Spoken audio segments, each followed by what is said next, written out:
As you know, we're doing a suspension upgrade on Bob here, this 2015-2016 model S1000RR. And as part of that, we're replacing the 4 cartridges at the front and the rear shock with a high-end race suspension that we've obtained from Bitubo.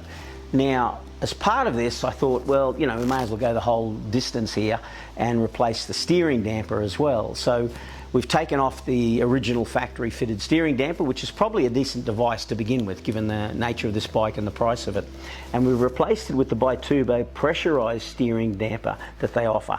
Now, there's an obvious question here, is why would we spend money to replace this one with a race steering damper of the nature of the one that Bitubo offer? So I don't know enough about it to answer that question, so I asked the question of Joe Salter down there at Ride Dynamics on the Gold Coast, and this video is about his answer.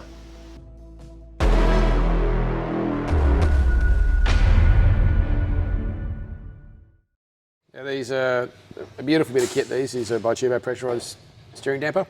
Pressurised means that the oil is under pressure all the time. The reason why we do this is to make the oil more stable. There's a piston in the middle here that's creating dampening forces. As it gets dragged through the oil, it leaves a vacuum on the back side of the movement. So with the pistons travelling that way, there's pressure this side, and it creates a pressure wave inside the damper. And so that pushes against the gas bladder or chamber that has a dividing piston to separate gas and oil.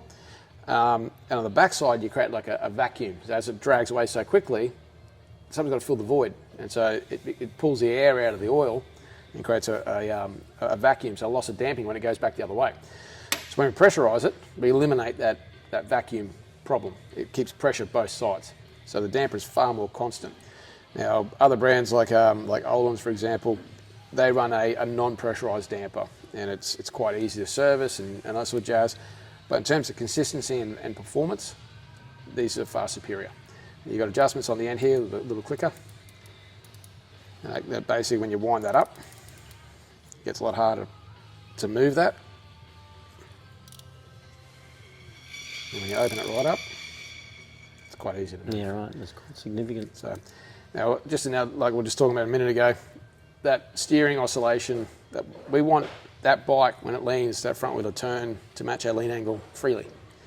So with these things, we tend to start off with them off, soft as they go. And I like to add a couple of clicks, 1, 2, 3, 4, that's enough.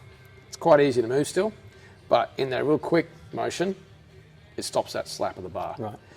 So the reason why we do is leave it open is them subtle movements where the steering needs to happen, it's free to do that job. Yeah, right, when it's going over bumps and corners and changing to geometry, you want it still you need to happen. Do that, yes. Right. Now if you're coming out of a corner, gassing really hard, and the thing's just wheeling, and then you land with the hood up a little bit crooked, it's going to want to kick back real quick. Right. So that's what this does. It just stops that kick so that it doesn't make the whole bike then start oscillating and lose control. Right. You want it to do the subtle stuff freely, the sharp stuff you want it to engage. What I heard then was, you know, there's people think they can stop the wobble of the bike by winding that right up. Well, that's not the way it works. Correct, yeah. Right, it needs to be soft enough that it can do its job, Yep. but just enough grab to catch those big ones. Exactly right. Okay. You know, you don't want this tight. You want it open and free. Dampers are speed sensitive, basically. The quicker you move this, the more damping it's going to create. Right. And so even though you've got it backed off and you sit in the car park doing these, you think, oh, it's not doing anything. When it moves really fast and violent, that's when you want it to do something, and that's when it actually does something. So they're brilliant in that regard. The pressurization means that it's always working as intended, and it's a benefit. I noticed in the kit they come with everything, including all the mounting components as well. It's not like you got to just, you know, pull the old one off and whack it back on like on the Beamer, and then you got the rusty old mounts there. It's that's right. Full replacement. Some dampers don't require any mounts. Right. You can just fit it to the original location. Yeah. But Bitubo, basically, that body is almost universal. It's designed in a way, it's machined in a way that's very stiff, so it doesn't have any flex in it. So they give you a new mount to go to the bike. Fit the bike, right. Basically, and they give you a new bolt, etc. as well. So it is a complete kit. One question about this, what's the advantage of this over the standard one, say on a BMW? Mm-hmm. I mean, I would expect there would be a reasonable dampener on that. Yep. So what manufacturers do is they put these on as a Band-Aid device. Basically, that oscillation we're trying to eliminate through good suspension. Yeah. not every suspension setup's going to suit everyone exactly. So you will get invariably at some time a wiggle going on. So instead of the manufacturer spending lots of money on R&D making the suspension amazing, they put this on there just in case.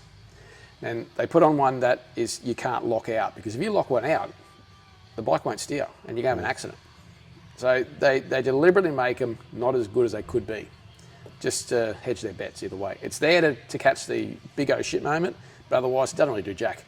So nowadays we're getting a lot of bikes with electronic dampers. The BMW still is manual, which is nice, because the electronic ones, they turn themselves off under a certain speed. Suzuki's, it's about 40k an hour, there is no dampening. What if you're coming out of a first gear corner, really slow speed, and you hit the gas hard and the front's up in the air? You need a damper to work still. The OEM electronic ones, they're not working at that point. So you're trying to find a damper like this that has the great balance of that low speed movement, really subtle movements are fine, but then it catches when you're trying to move it. And OEM ones just don't deliver both enough. Quote of the day, you're going to find at some point in time you're going to get the wiggle going off. Yes. Yep. There's always a wiggle somewhere. That's my quote. Yeah. So there you go, mate. It's exceptionally well made gear. It's designed for performance first. Everything else comes second, and it's not compromising. It's fantastic.